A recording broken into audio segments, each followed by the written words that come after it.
हाँ आवा राधा स्वामी, राधा स्वामी दाता दयाल की दया, राधा स्वामी सहाय, राधा स्वामी।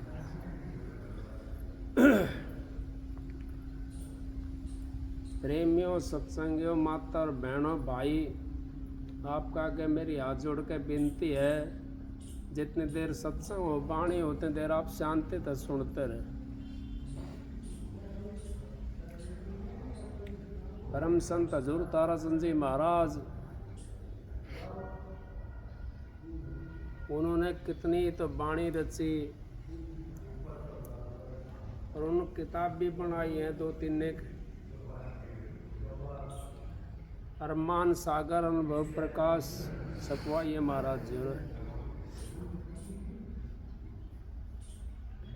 संत जब इस संसार में आते हैं वो तो जाते तो है ही नहीं कहीं, खाली चोले बदली करते हैं, जाते कहीं नहीं है वो संत महात्मा, वो चोला बदली कर लेते हैं। जैसे बल्ब होता है, फूज हो जाता दूसरा बल्ब चढ़ा दिया उसके ऊपर, इस तरीके से। तो संसार के अंदर तो संत महात्मा चले जाएंगे ना तो काम खराब हो जाएगा। संत आकाश के अंदर आग लगी हुई है, संतों ने महात्माओं ने कह दिया आग लगी आकाश में, जड़ पड़े अंगार, संत ना होते जगत में तो जड़ मरता संसार। संत महात्मा हमारे को यहाँ से 84 से निकालने का रास्ता बताते हैं वो, और 84 से निकाल करके ले जाते हैं अपने जीव को। जीव तो सभी उनके हैं, लेकिन काल महाराज से वरदान उन्होंने ले लिया। उन्होंने वरदान लिया अगर जीव अपनी मर्जी से आपके देश में ना जा सके और आप अपनी हद से नीचे ना उतरो, आपकी हद तक पहुंचे वो जीव, तो आप वो कमरा काम करो। इस करके संत महात्मा यहाँ पे जो आते हैं वो तो जीवों को लेने के लिए आते हैं, बड़ी बोली बोलते। भाई कह रहा था संत मता अगाध सुत बैरी को दे, कागा हाथ पढ़ाए के फिर अपना कर ले। कोयल मता ऐसा है, उसके अंदर इतनी बुद्धि होती है, वो काग के अंडों के अंदर अंडा दिया होगे जा करके, और काग से पढ़वा लेंगे अपने बच्चों को, और दूसरा पेड़ पे बोली बोलना शुरू करेंगे जब वो उड़ाने लायक हो जाते हैं। कोयल के बच्चे कोयल के साथ हो जाते हैं और काग के वहाँ रह जाते हैं। तो संतों ने महात्माओं ने यही बात कही है कि हम भी संत महात्मा कहीं जाते हैं वो अपनी बोली बोलते हैं, जो संतों का जीव होते हैं उनकी गैल हो जाते हैं, क्योंकि उस बोली को समझ जाते हैं। जैसे कोयल ने बोली भी, और वो कोयल के जो बच्चे थे वो इस घोंसले से निकल करके उनके साथ हो लिए। ये संसार के अंदर हम आ रहे हैं, यहाँ 4 वर्ण के लोग हैं संसार के अंदर, मनसा माचा कर्मणा प्रीत निभाइए। और आके संसार जो है यहाँ पे हमारे को ठगने के लिए है।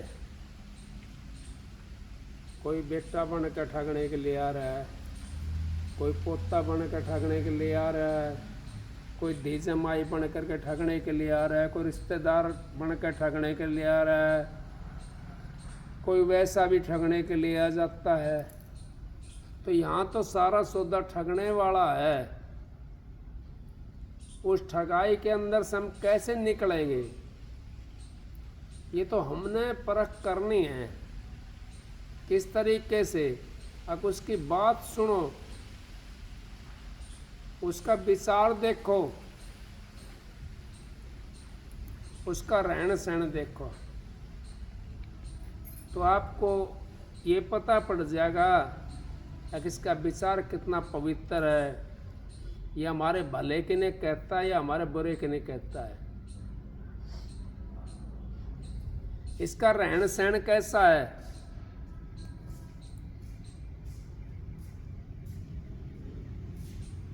ये भी हमने देखना है, क्योंकि विचार तो मेरा बहुत पवित्र है। कबीर साहब ने कह दिया, उज्जवल पैरे कापड़े पान सुपारी खाए, कह कबीर जमलोक में बांधा जमपुर जाए। अब कोई बांधा जमपुर जाएगा, मेरी तरह कपड़े पहन लिए, किसी ने सफ़ेद पहन लिए, किसी ने लाल पहन लिए, किसी ने पीले पहन लिए, किसी ने कैसे पहन लिए।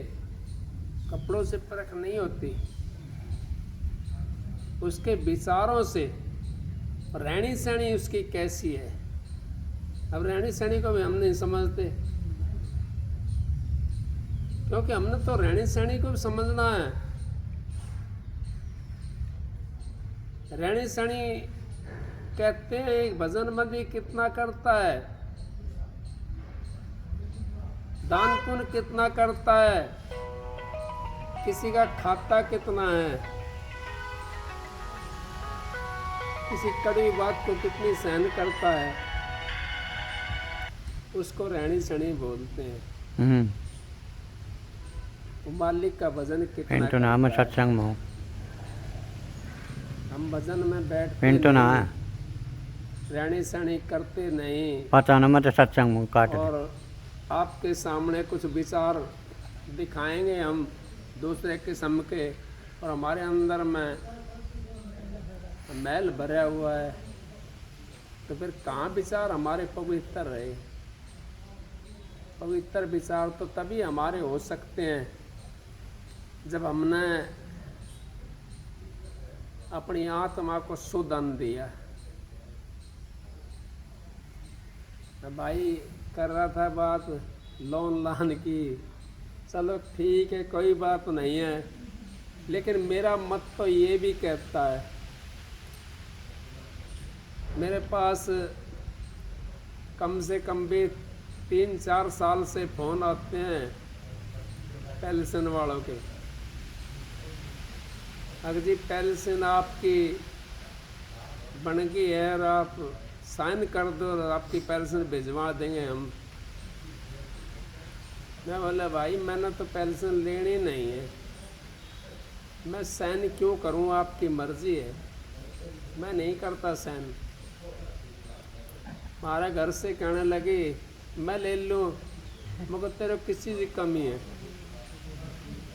तेरे को किस चीज़ की कमी है, तेने क्या करना है, बेटे तूने ब्याह दिए, बेटी तूने ब्याह दी, क्या करना पैसे का,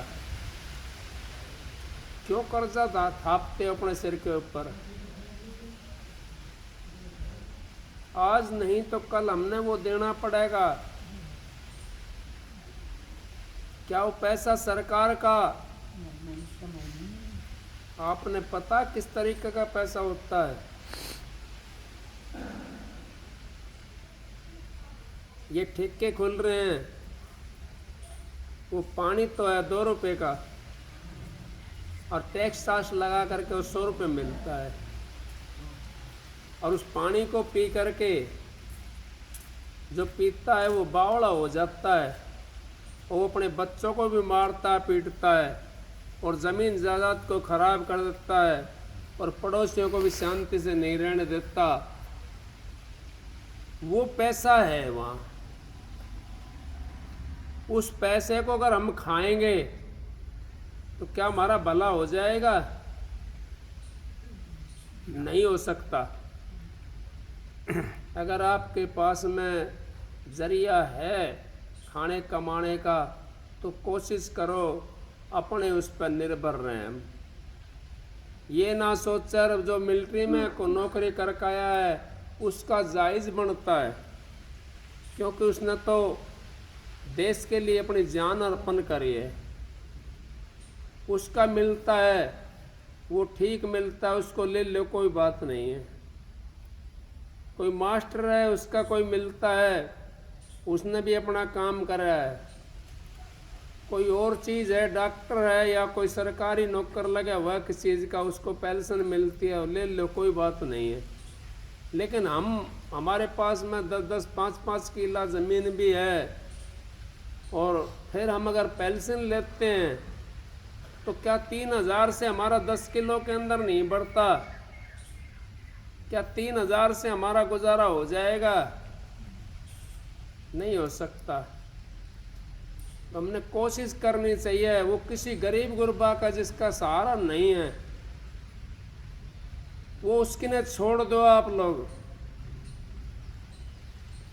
क्योंकि आपको फायदा होगा। उस पैसे को अगर आप खाओगे तो वो तो आपका निकल करके चला जाएगा, और दिखाई नहीं देता है हमारे को, लेकिन हम वो डबल लेकर के जाता हमारे से, वो डबल लेकर के जाता हमारे से। क्यों लेकर जाता है? या तो बीमार हो जाएंगे, उस पैसे को किसी छोरी की ने दी जमाई की ने देंगे तो छोरी का भी सत्यानाश कर देंगे हम, क्योंकि हमने अपनी कमाई का नहीं दिया, वो तो आपने मिला है उसका। यो काम भी हमने नहीं करना। हमने तो, मेरे को बात याद आ जाती है, ब्यास वाले चरण सिंह महाराज जी का शिष्य था, तो बहन जी थी, अपने गांव चली गई। वो भाई थे 3-4, उन्होंने 5-4-7 धोती दे दी, उसके ने कपड़ा लत्ता दे दिया। अपने घर आ करके वो दिखाने लगी अपने आदमी से, कहने लगी ये मेरा फलाना भाई ने दिया है, ढेकड़ा भाई ने दिया है। वो भाई भी सत्संगी था, वो बहन जी भी सत्संगी थी। भाई कहने लगा खबरदार है, जो आगे से लेकर के आई जा करके इसको उल्टा देगा। हम अपनी कमाई का पहरेंगे। हमने अगर भजन बंदी करना है, रहनी सहनी अगर हमने बनाना है, तो कोशिश करो आप अपनी कमाई का हम खाएं और अपनी कमाई का ही पहरें। अब आपने कई चीज़ तो देखी होंगी, मेरी नहीं देखी हो तो मैं क्या करूँगा आपने। मैं कोशिश करता हूँ, मैं बचता हूँ। जहाँ मेरे सिर पे पड़ जाती है फिर तो बात दूसरी है, लेकिन मैं कोशिश करता हूँ, क्योंकि मेरे पास देने के लिए नहीं है कुछ भी। मैं कहाँ से दूंगा? मैं तो उनका कर्जा उतारने में लगा रहूंगा, परमात्मा की भक्ति कद करूंगा, मैं तुम्हारा भला कद करूंगा, मैं तुम्हारा भला। मैं तो कर्जा उतारने में लगा रहूंगा। इस करके मैं उस चीज़ से बचता हूँ, और मैं आपको भी यही सलाह देता हूँ, अगर आपके पास में मालिक ने रोटी दे रखी है तो अपनी रोटी की गुजारा करा करो। सरकार के पैसे की तरफ मत झुको, फ्री के पैसे की तरफ मत झुको, तो आपका भजन भी बन जाएगा और आपका उद्धार हो जाएगा। और चाहे मेरे से लिखवा कर ले लो आप ये बात, और आपने बीमारी भी कम भोगनी पड़ेगी। आपने पता कैसा कैसा, जब जिसके घर में कोई शराब भी होता है उसको पता होता है, जिससे घर में शराब भी होता है ना, माँ हो और से भाई हो, से बहन हो, कोई भी हो, से बेटा हो, से पोता हो, घर वाले कितने दुखी रहते हैं उससे, इतने दुखी रहते हैं उससे। वो ये भी सोच लेते हैं कि तड़के मरता हो तो आज ही मर जाए, तो घना दुखी हो जाता जी। तो इस करके हमने उस पैसे को नहीं लेना चाहिए। अब वो शराब पी रहा है, उसके ऊपर कितना टैक्स लगता है, वो आपके पास में नहीं आता, वो सरकार के पास में जाता। सरकार फिर हमारे को उल्टा देती है। वो सरकार हमारे को देती है, और जिनको ज़रूरत है उनको मिलना चाहिए। वो जिसके पास में कोई साधन नहीं है, कोई कमाने वाला नहीं है, और वो तो उसी पर निर्भर है, तो कोई बात नहीं, ले लो उसको, वो मदद हो जाएगी आपकी। लेकिन अगर आपके पास में साधन है और आपके पास रोटी मिल रही है, मालिक ने दे रखी है, क्या पहले से नहीं थी? जब रोटी नहीं खाते थे हम, खाते थे ना, अभी भी हम खा सकते हैं। तो कोशिश करें हम उसको। या कोई भाई न सोचता है भाई पहले से तो मैं ले रहा हूँ, कैसे करूँ मैं उसको, कैसे करूँ मैं उसको? उसको आप दान पुण्य में लगा दो, दान पुण्य में लगा दो उसको, तो आपको उसका कर्जा नहीं देना पड़ेगा। आपने तो वो पैसा मिल गया और आपने दान पुण्य में कर दिया। मेरी बात कड़वी ज़रूर है, बहुत कड़वी बात है, क्योंकि सबके बस की बात नहीं है, इस करके कड़वी लगती है। लेकिन आपको इतना मिल जाएगा, उसको अगर दान पुण्य में आप लगाते हो पैसे को लेकर के, तो आपको इतना मिल जाएगा जैसे बस में से कुली तारता सामान को, उस बस से तार करके उस बस में चढ़ा दिया, और उसको बीच का सामान वाले का सामान है, उसने तो 54-58 रुपया दिल्ली, जो 2 रुपया जो मिला वो बीच का मिल गया उसको, उसने तो बस में से तार करके उसमें से उसमें चढ़ा दिया। आपका फायदा हो जाएगा उसमें, सरकार आप पर मालिक की मौज हो जाएगी, दया हो जाएगी, फिर आप बच जाओगे। आप भक्ति भी कर सकते हो, आपको आत्मा को शांति मिलेगी, आपकी आत्मा बड़ा सुगन करेगी, मैंने तो दान कर दिया, दान कर दिया, बड़ी शांति मिलेगी आपको उससे। और शांति चाहिए हमने, और हमने चाहिए क्या है? हम क्या के लिए डोलते हैं? हम सुख के लिए, शांति के लिए। सुख पाना है, शांति चाहिए, हमारे को सुकून मिलेगा उससे। और हो सके तो उसमें और 100-200 रुपये अपना मिला करके और कर दिया करो दान पुण्य उसको।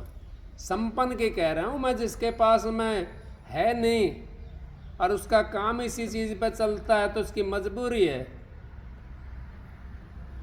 और जिनका काम चला हुआ है, अभी तुम्हारे भी घने ऐसे हैं जिन्हें काम चले हुए और पेंशन लेते हैं, कोई बात नहीं, उनकी मर्जी है, नाम भी उन्होंने ले रखा है, लेकिन नियत तो नहीं, नियत नहीं बदली, नियत नहीं बदली, नियत नहीं बदली पंडित जी, तो कुछ भी नहीं है। नियत हमने अगर बदल ली तो हमारा काम बेड़ा पार हो जाएगा। नियत ही बदलनी है हमने। सत्संगी नाम उसी का है, उसी का नाम सत्संगी है। अब विचारों को पवित्र कर लिया, गंदे विचार हमारे अंदर से निकल गए तो हम तो पवित्र हो गए, हमारी आत्मा पवित्र होगी। उस मालिक से मिलने के लिए हमें टाइम नहीं लगेगा,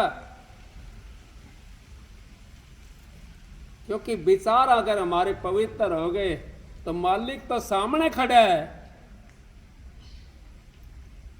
गंदे विचार हमारे चले गए और अच्छे विचार हमारे अंदर प्रवेश हो गए तो मालिक तो हमारे सामने खड़ा है, हम एकदम मिल जाएंगे उस परमात्मा से, टाइम नहीं लगेगा।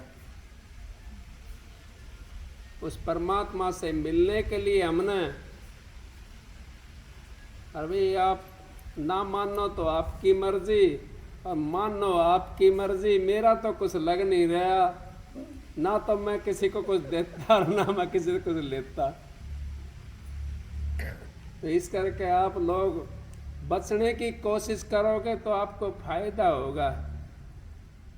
मान लो आपको मुक्ति भी नहीं मिलेगी, लेकिन किसी का बैल भी नहीं बनकाना पड़ेगा आपने, किसी का घर का चौकीदार भी बनकर नहीं आना पड़ेगा, किसी गंदगी साफ करने के लिए आपने झाड़ू लेके भी नहीं आना पड़ेगा। अब देख लो कितनी बातें बतावें, तो मालिक की मौज है, दया है, आप लोगों का भाव है। वो भाव के कारण मेरा तो यहाँ कुछ भी नहीं था, लेकिन भाव के कारण आपका कोई भी पिछला संस्कार था, तो मालिक की मौज थी। पिछले संस्कारों के हिसाब से मैं आपके पास में आया और आपको वो शिक्षा दी। आप उसको ग्रहण करोगे तो आपकी मर्जी है, ना करोगे तो मेरा तो कुछ जाना नहीं। मेरा काम तो जो मेरे सतगुरु ने हुक्म दिया है उसको बढ़ाने का है। अब मैंने तो अपना मिशन को चलाना है, उस सतगुरु के नाम को आगे बढ़ाना है। मेरा तो एक ही वो है कि भाई जीव यहाँ संसार के अंदर बड़ा दुखी है, इसको दीक्षा शिक्षा दे करके उस मालिक से मिलाने की कोशिश करो। इसी करके जीव यहाँ पे आता है और परमात्मा के नाम से आप लोग, आपको शांति मिलेगी, आपका भजन भी बनेगा। मैं कई दफ़ा कहता हूँ ये बातें। एक दफ़ा मैं स्कूटर पे कहीं जा रहा था, तो सीवर का ढक्कन था वो थोड़ा नीचा था, उसके अंदर 50-50 के नोट पड़े हुए थे। कितने थे मैंने नहीं देखे। मन तो मानता नहीं है, ये साधु महात्मा अंकुश लगा देते हैं, लेकिन मन मानता नहीं है, मन चला जाता लेकर करके। जब पैसे दिखाई दिए, स्कूटर का ब्रेक वहां जाकर लग गया। फिर जो चीज थी अंदर में जो बैठी थी, भाई तेरा क्या लग रहा है इसमें? मैंने इधर उधर देखा तो 5-7 बहन जी थी, वो बैठी थी, वो कढ़ाई कर रही थी, बुनाई कर रही थी, सिलाई कर रही थी, मेरे को तो नहीं पता। तो मैंने देखा वो बैठी थी उस साइड में, तो मैंने उसको ऐसे हाथ का झाला दे करके बुला लिया। मगर बहन जी ये पैसे किसी का पड़ा हैं और आप रास्ते के साथ में यहाँ बैठी हो, कोई पूछने के लिए आओ तो उसको दे देना, और जो पूछने के लिए आपसे नहीं आवे तो अकेली मत खा लेना इस पैसे को, सारे जने मिल बांट के ले लेना इसका। वो पैसा दे दिया, लेकिन मेरा मन भी वहां आकर खड़ा होगा।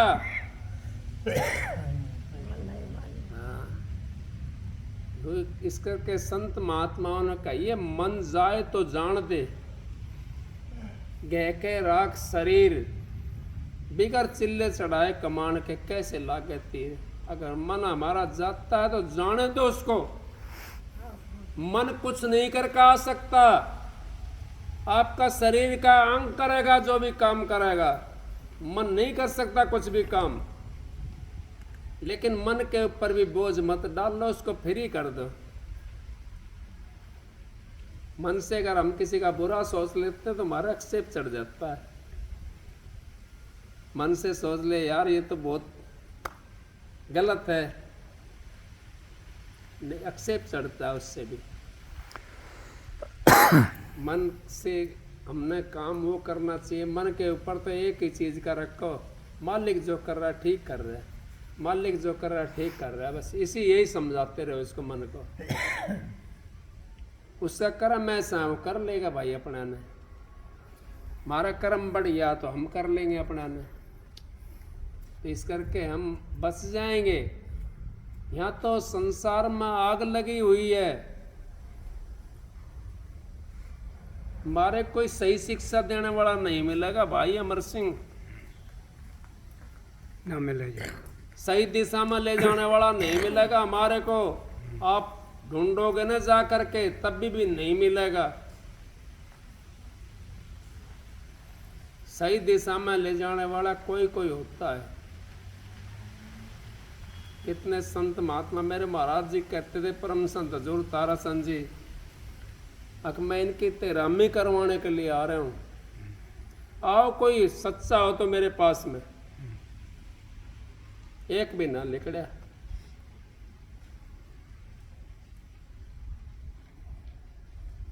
ऐसे ही करते, वो चैलेंज करते थे। यूँ कहते हैं भाई तुम्हारा शक हो तो किसी बात का, सत्संग में नहीं, बाद में आ जाना, पहले आ जाना, बाद में आ जाना, पूछ लेना मेरे से। तो सत्संग में जो बीच में बोलता है तो लाइन कट जाती है। जहाँ सत्संग चला हुआ है वो सत्संग फिर वहाँ छूट जाता है, लाइन कट जाती है। इस करके पहले संत महात्मा बोलते हैं अगर भाई किसी ने बात करनी है तो बाद में कर लेना, और अकेला मत आना, ध्यान भजन की बात करनी है तो आ जाना, 2 4 5 7 ने गैल ले आना, अकेला मत आना। और मैं भी यही कहता हूँ, किसी कोई पर्सन उठता हो तो मेरे से बात करो, कोई बात नहीं है, लेकिन अकेले के लिए नहीं, 2 4 जना आओ।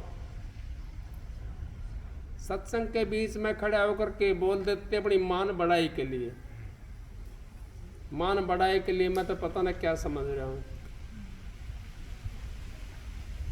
इस तरीके से हमने सत्संग के बीच में बोलना नहीं चाहिए, सत्संग के आगे पीछे हमने बात करनी चाहिए। अगर हमारे कोई शंका है किसी बात की, 2 पैसे की हांडी लेते हैं हम, बजा कर लेते हैं। और संत महात्माओं को तो अपने हमने उनके लिए नाम लेना है, उनसे अपना जीवन का फैसला करना है। खूब बजाओ,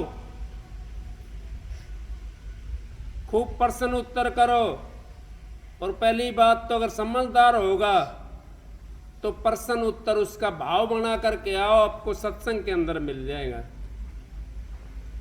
आप अपने घर से भाव बना के आओ, मैंने ये प्रश्न पूछना है, वो सत्संग के अंदर ही उसका उत्तर मिल जाएगा। आप समझ जाना कि ये तो मेरा ही प्रश्न है। इस तरीके से हमारा काम बन जाएगा। और हम तो ये सोचते हैं, देखो ये चोला हमारे को मिला, मनुष्य चोला बड़ा कीमती चोला है। हम तो देख लिया, किसी ने ताल मंजीरा बजा दिया बढ़िया, किसी ने गा दिया, तो सोचते हैं महाराज जी, भाई ये महाराज जी है। नहीं, रहनी सहनी हमने जरूर देखनी चाहिए। रहनी सहनी के बिना हमारा काम नहीं चलेगा। मैं जाता हूँ कई जगह सत्संग के अंदर, कई जगह जाता हूँ, वो संत महात्मा ऐसे कर करके हाथ मारते हैं, ऐसे कर करके। क्या है वो संत महात्मा है? नहीं, संत ने अपनी रहनी सहनी नहीं बदली तो क्या फायदा होया? आप में हमारे में क्या फर्क होया? अगर हम मेरे विचार गंदे हैं तो मैं आपके अंदर भी वही विचार भरूंगा। मेरे विचार पवित्र तो आपका ऑटोमेटिक पवित्र होना शुरू हो जाएगा। बताने की भी जरूरत नहीं होगी। मैंने विचार अगर मेरे गंदे हैं तो विचार आपके अंदर गंदा भरना शुरू हो जाएगा। ये जो कैच करता ना, जो भीतर वाला जो दिल जो बैठा हुआ है इसके अंदर, वो कैच करता है हमारे को। चुंबक के अंदर से वो लिकड़ती है किरणें, ना लिकड़ती दिखाई देती उसके अंदर से, फिर भी लोहे को खींच लेती है, खींच लेती है ना। तो इसी तरीके से अच्छे विचार हमारे अंदर से, हम गलत की संगत करेंगे तो हमारे अंदर में गलत प्रवेश होगे विचार। अच्छे की संगत करते हैं, इस करके संत महात्माओं की संगत हमने करना चाहिए और अच्छे की करनी चाहिए। बात हमने सब सुननी चाहिए। मैं किसी के सत्संग के लिए मना नहीं करता। आप किसी के सत्संग में जाओ, कहीं जाओ, लेकिन ये तो सोचो सत्संग है क्या चीज है, ये तो समझो। इतनी बुद्धि तो तुम्हारे को दे रखी है मालिक ने। अगर भाई हम जा रहे हैं तो सत्संग है या कोई और चीज है? मैं कई जगह से उठ कर के आ जाता हूँ, मेरा नहीं बनता विचार, उनसे पड़ता नहीं खाता, मैं उठ के आ जाता हूँ। तो भाई था उसके पास से भी उठ कर के आगा, नाराज होगा था वो, पर भाई उसकी मर्जी है, नाराज हुआ तो। अब सारी रात सामने गाना बजाना शुरू कर दिया। अब वो गाने वाले दो इस गांव के बुला रखे, दो इस गांव के बुला रखे, दो इस गांव के बुला रखे, 10-20 गाँवों के अंदर उन्हें बता दिया। अब गाने वाले जो गावा वो ही उठ कर चला जावे, जो गावा वो ही उठ कर चला जावे। अब वो 4 रह गए, 4 रह गए बैठे वहां पर,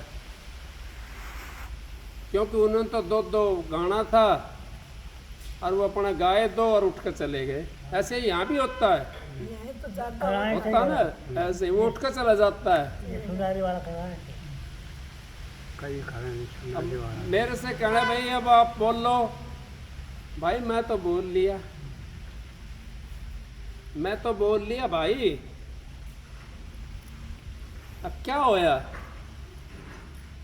अब तुम तो रोज यहाँ रहते हो भाई, संगत तो सारी चली गई।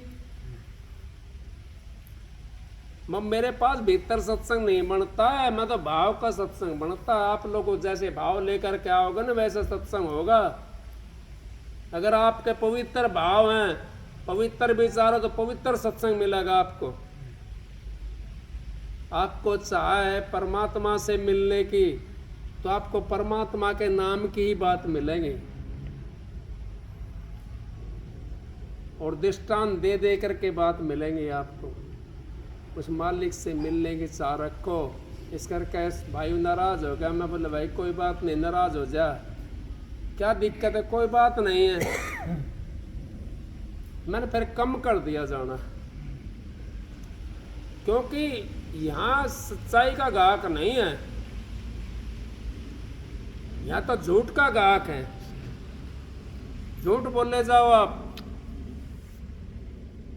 सारी रात भी ना उठें, और जहां सच्चाई का वर्णन करा आपने, उठ के भागना शुरू कर देते हैं। सच्चाई कहना चाहिए, सच्चाई कबीर साहब 4 टका की पागड़ी थी उसकी, और वो बेचने के लिए चला गया। 2.5-3 टका उसका लागत लगी हुई थी, आधा 1 टका उसका मजदूरी का था। उसने अब इतना टाइम में भाई मजदूरी चाहिए, रोटी खाने की नहीं चाहिए, तो 4 टका जाके मार्केट में मांगा। 4 टका की लागत आई उसके ऊपर। अब कोई तो कहे, भाई सतपाल दादा ने बोले भाई 4 टका का कहाँ माल है, ये तो 2 टका का माल है। भाई कहने लगा भाई 2 टका का ना 3 टका का माल है। किसी ने भी 4 टका नहीं लगाया, सारी मार्केट में घूम भाग। कबीर साहब कमाली शिष्य थी, और बेटी भी बताओ था कबीर की। हाँ। अब वो कहने लगी पिताजी क्या बात हुई, आप उदास लगते हो मेरे को। अब कोई बात नहीं बेटा, ऐसे ही होता है, नहीं कोई ना कोई तो बात है। अब कोई नहीं है बात, अगर नहीं कोई तो बात है। हाँ बात है। जब जिद करी उसने तो बता दिया।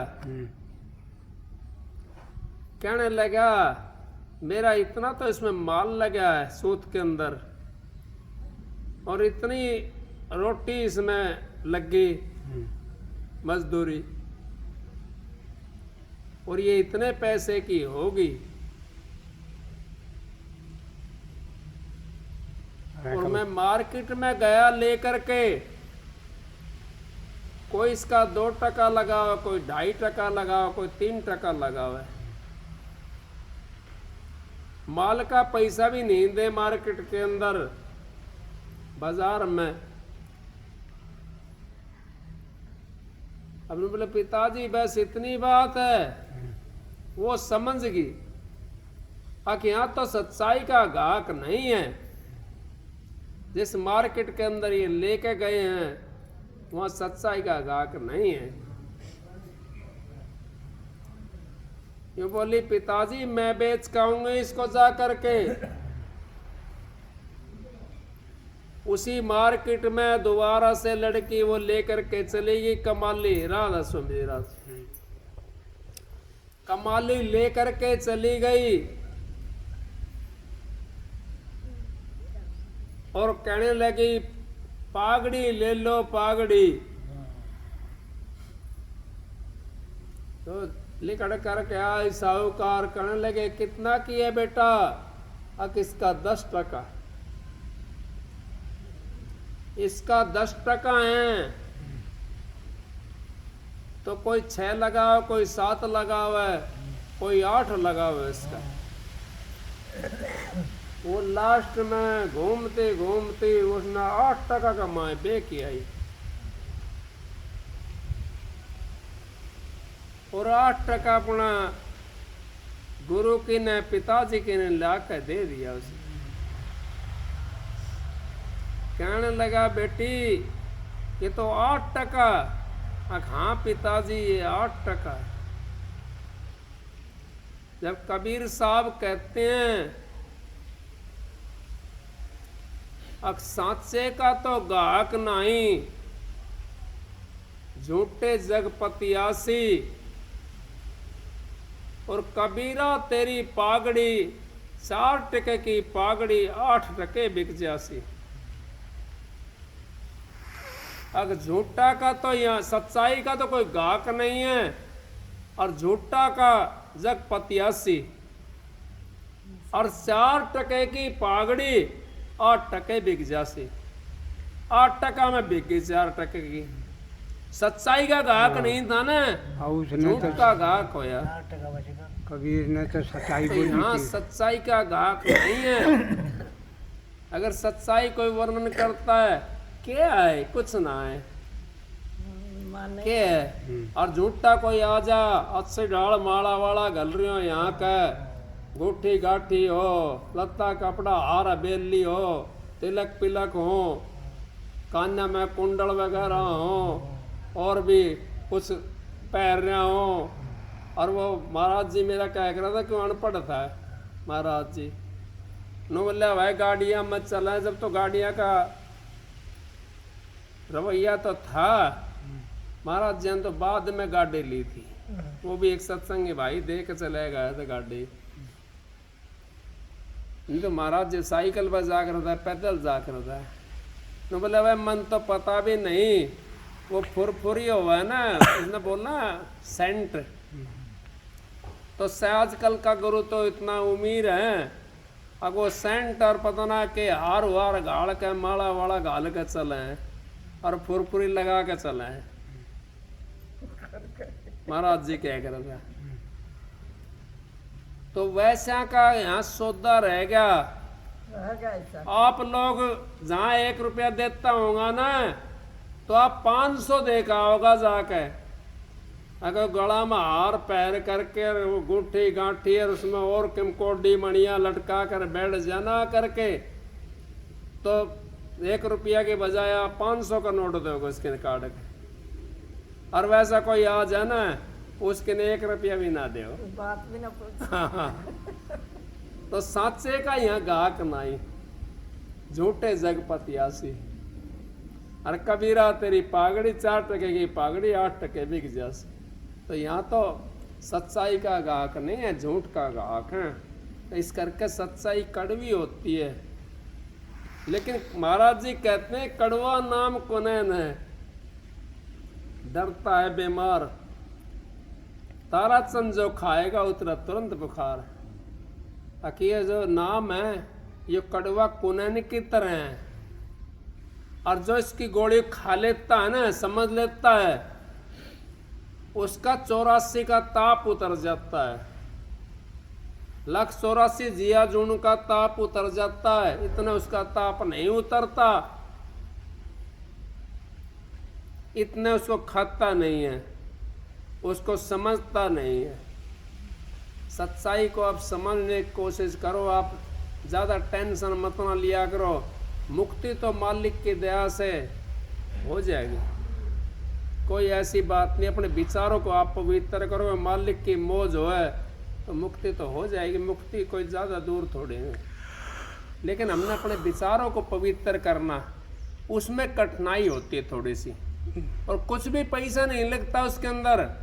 कोई ये सोचता मैंने कुछ पैसा लगाना है, कोई पैसा नहीं लगना। कोई कहीं तक इकट्ठा नहीं करके लेना कोई सामान। अपने इस देह के अंदर विष भरा हुआ है, इसी के अंदर अमृत है, इसी के अंदर कड़वापन है, इसी के अंदर मीठापन है। उसको प्रगट करना है, उसको अपने हृदय के ऊपर, मन के ऊपर जमाना है। जब वो हमारे मन के ऊपर जम जाएगा तो हमारे को रास्ता आसान हो जाएगा, मुक्ति का मार्ग हमारा खुल जाएगा।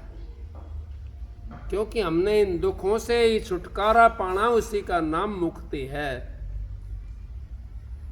दुखों से छुटकारा जब तक हम नहीं पाते तो इतना तो हमारा सारी चीजें पटे रही है, तो मुक्ति कहाँ हुई फिर हमारी? अब मुक्ति के बारे में पूछ ले, मुक्ति क्या आता होती है? किससे पूछ कर देखो, आपके पास बहुत आते होंगे यहाँ, पूछ कर देखो मुक्ति किसको कहते हैं। मुक्ति, आप बीड़ी नहीं पियो, हुक्का ना पियो, तो हुक्का ना पियो तो आपकी उसकी तरफ तो मुक्ति है ना। इसी तरीके से हमारा सारा ऐप छूट जाना और सच्चाई में प्रवेश हो जाना, उसका नाम मुक्ति है। वो मुक्ति है, उसी को मुक्ति कहते हैं। अगर हमारा सारा छूट गया, हम तो सच्चाई में प्रवेश होगा, परमात्मा से मिल गया जा करके, उसी का नाम मुक्ति है। वो बिना सतगुरु के हमारे को मिल नहीं सकती। सतगुरु इस करके जरूरी है। हाँ, सत्संग की आधी घड़ी तब का बरस हजार, फिर भी नहीं बराबरी संतन के विचार। आप सबको राधा ये पूछ ले महाराज। सच्चाई तो अग्नि के बराबर है। बंद कर दो महाराज जी बताओ गुरु जी।